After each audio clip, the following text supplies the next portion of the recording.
Welcome to Building Texas with Justin McKenzie and Summer Babarek. Sponsored by the Boerne Kendall County Economic Development Corporation and Das GreenHaus. And now, here's your host, Justin McKenzie. Welcome to Building Texas. My name's Justin McKenzie. You're listening to Boerne Radio 103.9 FM. Today, I'm thrilled to have a guest here with us that wasn't expected. This was the benefit of what we do at Das GreenHaus and how we bring people together. So I'm here with State Representative Jon Rosenthal. He's been a state representative for a while now, 3 races. That's right. I'm in the middle of my 3rd term, so about 5 years. You're one of 2 practicing engineers in the House of Representatives and the only mechanical engineer. And the only oil and gas technical professional. Which is really surprising in the state of Texas. With as much as oil and gas does around energy, we need that expertise in policy and lobbying. So I actually, on one hand, I can now understand better why engineers and people that you think of as being thoughtful and thinking things through don't want to work in a political environment.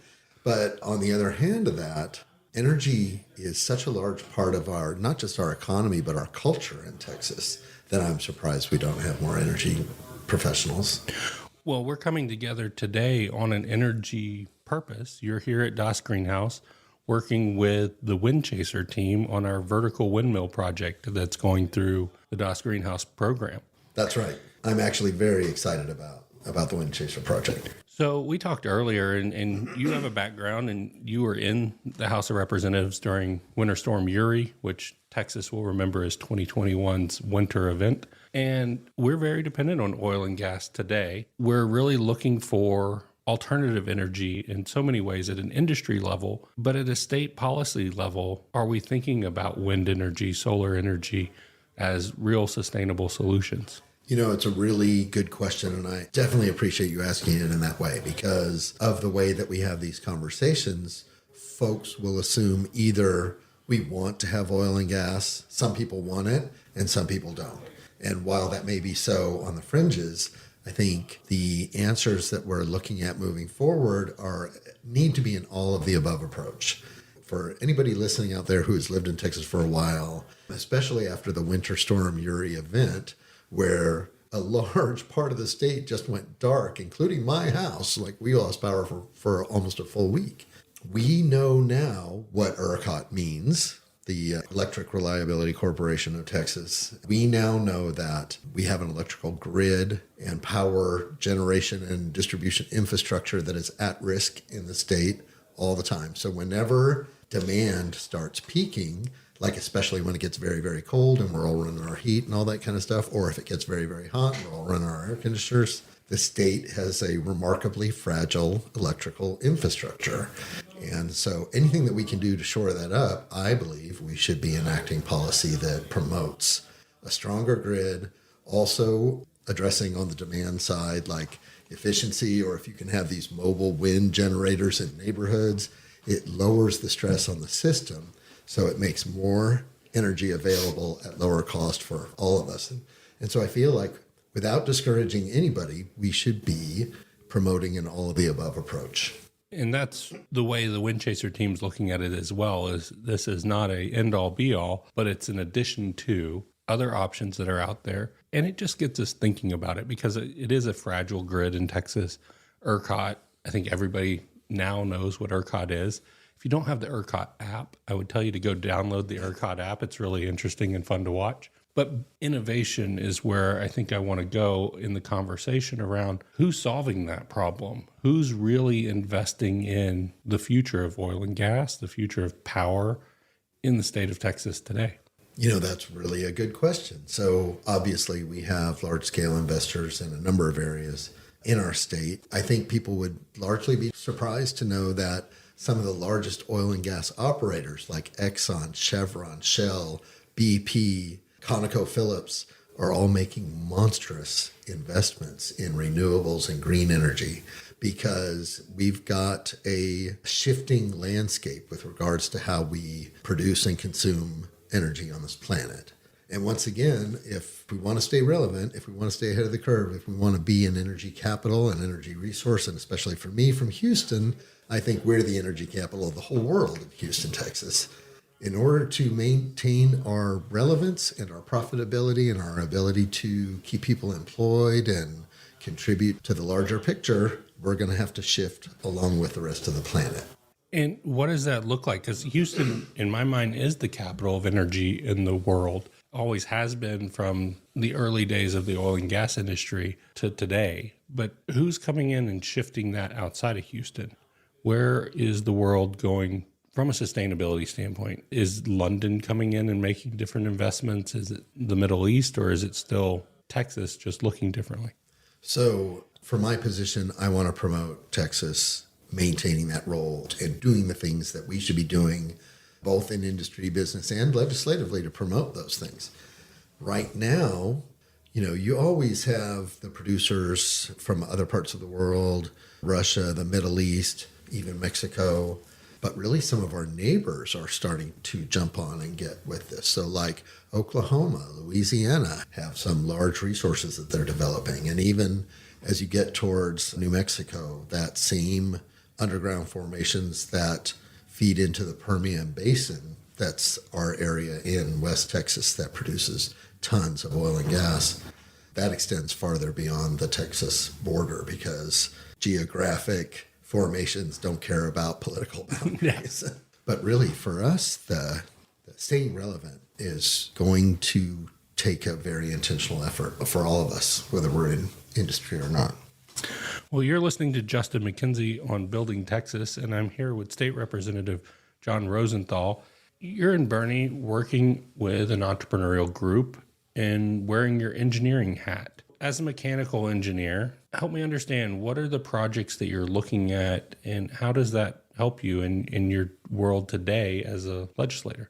It's nice to be seen as a voice of reason inside of the legislature.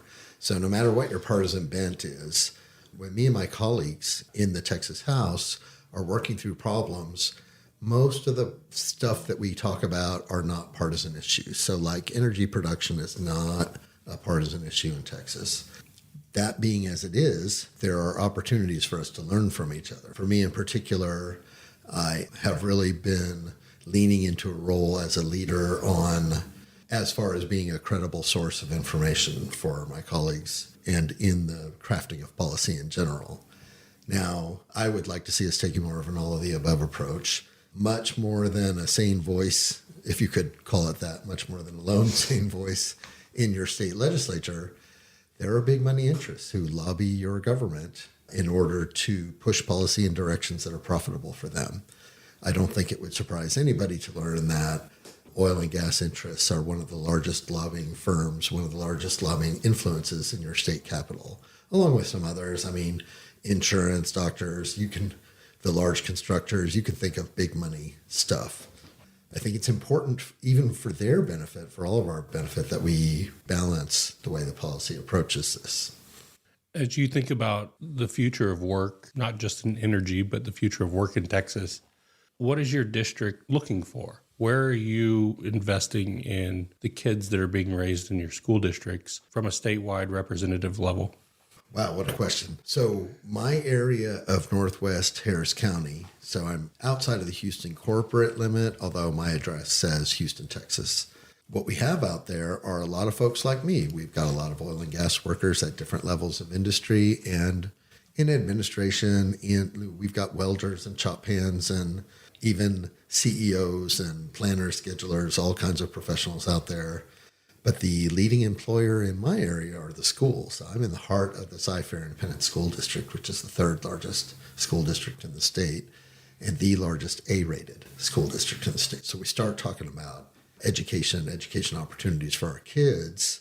I think while a lot of people have a lot of emotional attachment to what we're teaching in schools, I would like to see us strengthen our STEM programs, the science, technology, engineering, math, and actually STEAM if you incorporate arts into that also. But to have people who are well-informed, creative thinkers who can process information towards being productive in society. And I think by improving our public schools and working with our kids especially to bring them up in an environment where they're innovators, where they have an ability to understand and process what's going on around them. And I know that we want to lead this conversation into entrepreneurship. And I think the ingenuity backed by some technical know-how can really go a long way. So like on this project I've come out here to work on this week, where we've got a vertical windmill that can be transported and power up, let's say, a neighborhood or a business or something, drive it in there on an 18-wheeler, set it up and get it spinning and shore up our grid in places where it may have failed. These folks are innovative in contributing to the strength of our energy infrastructure. Like that's the goal here. So bringing up kids with a solid background, hugely important. And one of my big pushes in the legislature, of course, is for public education. I have more education workers in my district than anything else, than everything else combined, actually. Well, you're listening to Building Texas on Boerne Radio 103.9 FM.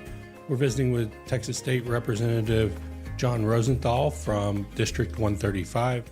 After the break, we're going to come back and dive deeper into education, entrepreneurship, and the future of work. This is Justin McKenzie from Building Texas. Today's segment is brought to you by Das GreenHaus. Das GreenHaus is a business incubator launched here in Boerne to serve our local community. Das GreenHaus is a place where you can come to grow your idea. Our goal is to make Boerne accessible to people who are looking to grow a business, expand a business, or learn more about what's out there in their community and get involved. Visit us at dasgreenhaus.org or come visit us at 7 Upper Balcones Road, Boerne, Texas. Das GreenHaus.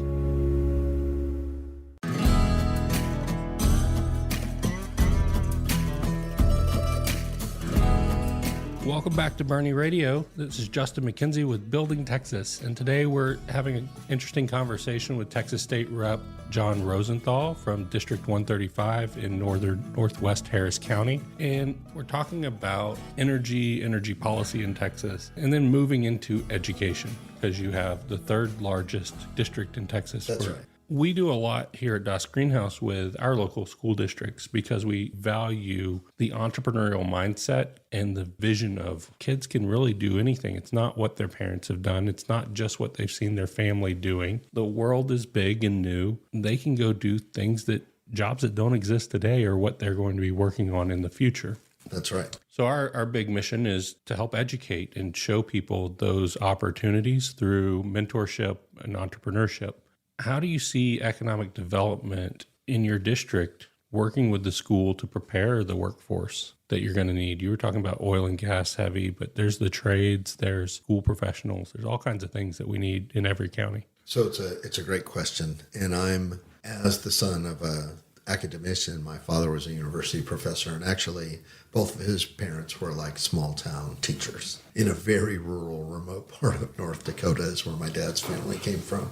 But when we look at modern schooling and modern education paths, I think we have to recognize that it's pretty much equally important that children be able to follow their inspiration, whether it leads to pursuing higher education, college degrees, or even advanced degrees, or whether it leads them into professional trades. I don't need a PhD coming to my house when my pipes are frozen during Uri. I want a qualified plumber to come out. And I don't want someone who pretends at that. I want someone who's a professional. And that's just one example. We can set paths up in our schools so that children have the ability to pursue their goals, pursue their inspiration, no matter which direction it takes them. Business and industry partnering with our school districts has been a great model all across the state. In our area, we do it. We have work-study programs for these kids.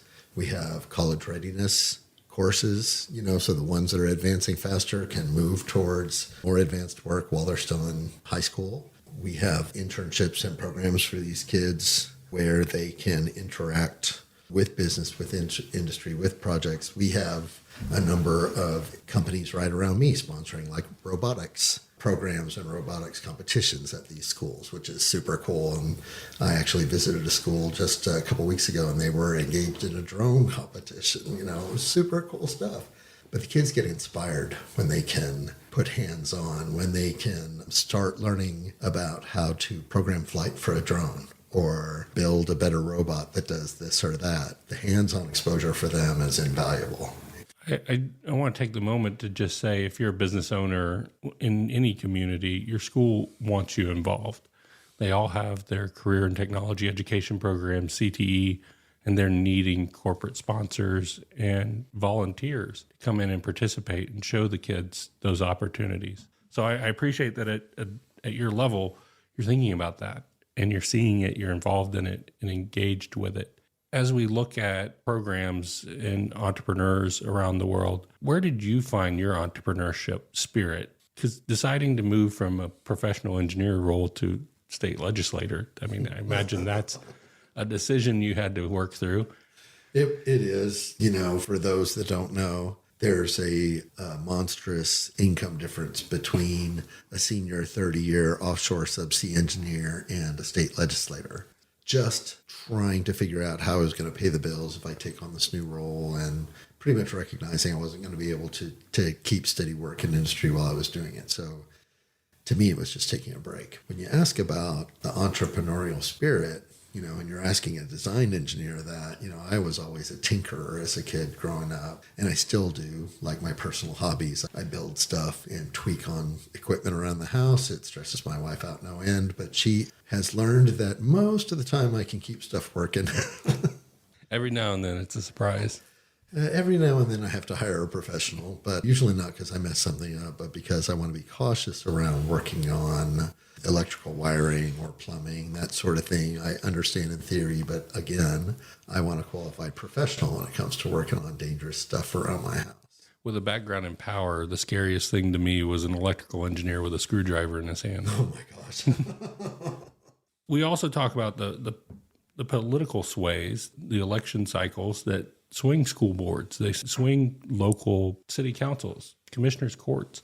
And those play a key role in investment in the future, whether that's economic development investment, school district investment, policy programming, everything. We're in a world where a lot of what we see politically is fear.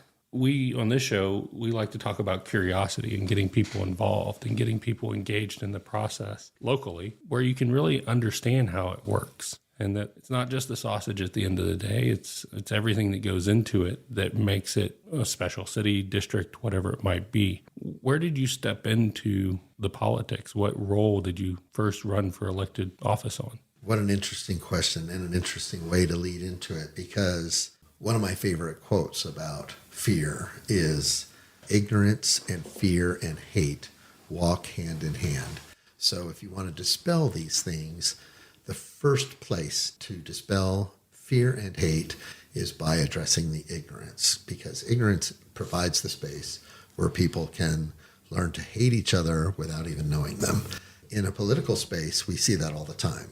No matter what side of the aisle you may be on, you will see conversations online or maybe amongst your friends in the office vilifying the other side, whatever side that happens to be. And you come to a point where you believe folks that subscribe to A side or B side to be evil or true and pure, just depending on what their politics are. It's super important, inherently important to understand each individual person. So I work in an environment that obviously is politically charged at times, but most of us don't force our relationships to align with political boundaries. So it's important to engage in conversations, especially reasonable conversations with folks you may not agree with. If you want to ask me how I came to run for political office, people ask me that all the time. Have you run for stuff before? And the truth is, last time I won an election before 2018 was 1980. I was elected as the president of my high school science club. So I never ran for office before that. I was so happy with my little life as an offshore engineer. I mean, fascinating work, good pay, great people that I worked with all over the planet. It was the rise in ignorance and hate. That was one of my main motivating factors. And the other part of that was during 2018, we saw a rising concern about public education. Teachers across the nation were striking for better pay. The teachers in Texas don't have the ability to do that because the state will revoke their teaching credential. But really, being a product of an education household and an education family, I thought public education being very important to me and really under distress in this state. That was the majority, the fundamental part of my platform was opposing discrimination and bigotry in any of its forms, promoting public education in Texas, and then the regular kitchen table issues about economic development, access to health care. I don't know who's listening, but if you are happy with the way that insurance and healthcare works in this state, maybe it's just because you've never had to go to a hospital or see a doctor. But we have a lot of work to do to make all those things better for our constituents. And so in 2018, I just came to a point where I felt like I need to stop just complaining about stuff to my friends. And because I have the motivation and the means, that I was going to try to do something about it. And so here I am. I'm sure glad you're in office, because I do value a professional engineer being at the table when we're determining technical policy. It doesn't surprise me at this point, but I think it should surprise everybody that those experts and resources aren't always in the room to help fight the ignorance, right? We might be talking about how stuff comes out of the earth. You've got to understand a lot of mathematics and science to say this is what our real problem is that we're trying to control and manage, versus, oh no, all this hot stuff's coming out of the earth and what are we going to do with it? I just think there's a bigger gap than people realize around how policy is written and implemented in the state, even at the local levels, and what that means to their day-to-day life. It's a trickle, because we'll see decisions made in one session have a big impact 5 years from now, because they're now implemented. And the groupthink is, well, the person today implemented this change, implemented this policy. No, it really happened 5 years ago, and you're just seeing the result of it. And that's confusing to the masses too. How do I get involved? How would I have prevented it? How would I have had a voice in that decision?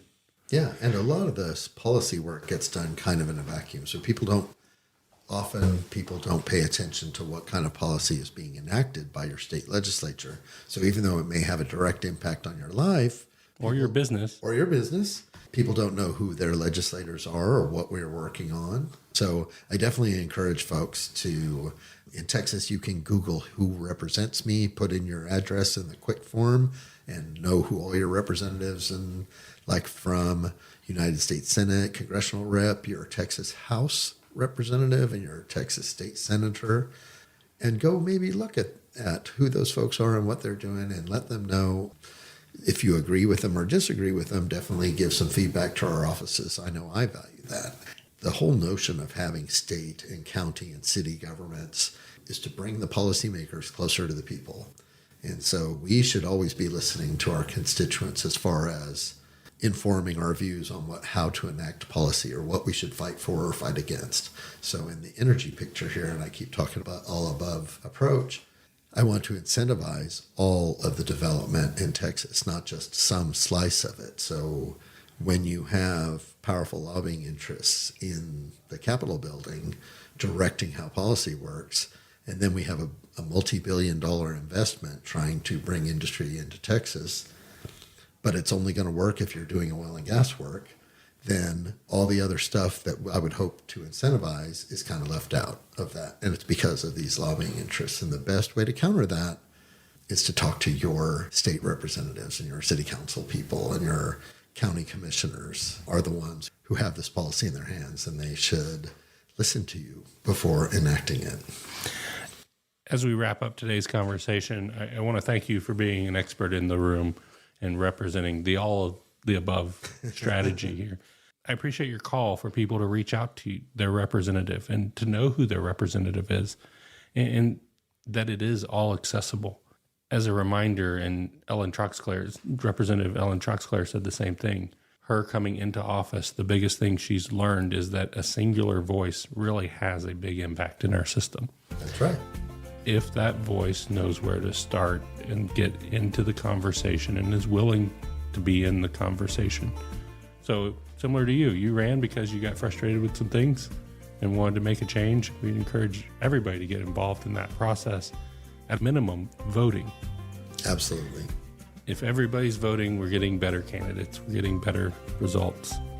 And I think we should encourage all of Texans to think about, at the local level, where's work happening, what's going to impact their kids and their business, and who's really in charge of that.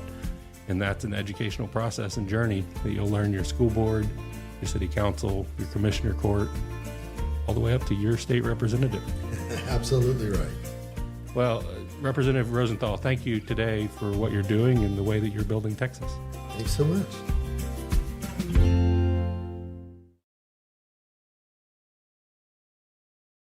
This is Justin McKenzie from Building Texas. Today's segment is brought to you by GreenHaus. GreenHaus is a business incubator launched here in Boerne to serve our local community. GreenHaus is a place where you can come to grow your idea. Our goal is to make Boerne accessible to people who are looking to grow a business, expand a business, or learn more about what's out there in their community and get involved. Visit us at dasgreenhaus.org or come visit us at 7 Upper Balcones Road, Boerne, Texas. Das Greenhaus. Boerne Radio 103.9 FM. Now let's head over to the Patrick Heath Public Library with Miss Constance for Children's Story Time. As the Patrick Heath Library is open today from 10 to 4, this is Boerne Radio.